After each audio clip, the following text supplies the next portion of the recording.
Good morning. It is August 10th, 2023, and this is technically day 10 of the Every Bit Counts challenge, but it's more day 8 for me. I took yesterday off and haven't really done a lot the last little bit, but today I've got a lot to get done. This is our first two projects. I have a pumpkin that has some spots on it, so I rescued this blue Jardel pumpkin out of the garden. I seen that it was getting attacked by the squash bugs and it had a few soft spots, so that's going to get roasted down. And then I have a bunch of tomatoes. Not a big surprise, they've been coming in like crazy, and I'm not sure exactly what the tomatoes are going to become, but probably just more sauce. And then I'm going to be letting those two things just kind of go in the background. I'm going to put the pumpkin in the oven, roast it down. I'm going to put the tomatoes in a big pot and just let those simmer down. And I'll catch back up with you in a little while and let you know how things are going. So this is my first time growing these blue pumpkins. Look at how much meat is on these suckers. I mean, 3 fingers worth before you get to the seeds inside. And the seeds themselves are huge. That was a reason why I decided to grow these. Not really big, but fat. And they're supposed to be really good for eating because they actually are a meaty seed and not like those flat ones you get out of the jack-o'-lantern pumpkins. So I'm going to start scooping some seeds, and even the inside is not like a jack-o'-lantern pumpkin where it's like stringy and slimy and gross. Look at that. It's more like a sponge. And look how the seeds just come right out.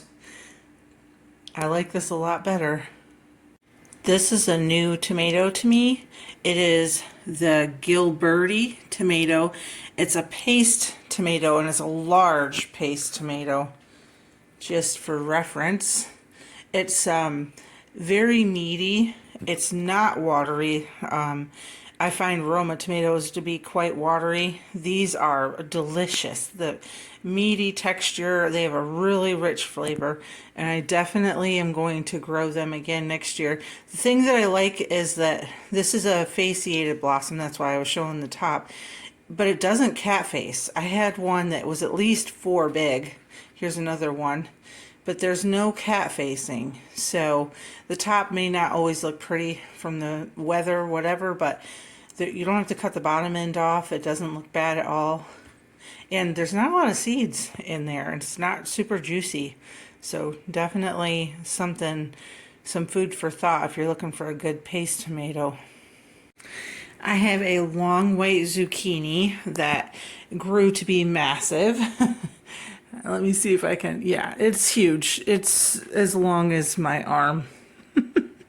And it's not really gonna be great to like chop up and saute. I mean, you'll have to peel it.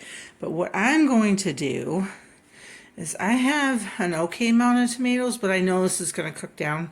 This is in my big pot, my big stock pot. But if I add a squash to it, the squash isn't gonna taste like a ton, and it's going to bulk it up, and then I can just add my normal spices and you won't even know the squash is in there. Whatever you want to excuse me, whatever you want to do to you can add some peppers and onions or whatever. Just throw in what you have. You can do this with carrots, you can do it with pumpkins, anything that pretty much will take on the flavor of other things, or as a flavor that you like to add.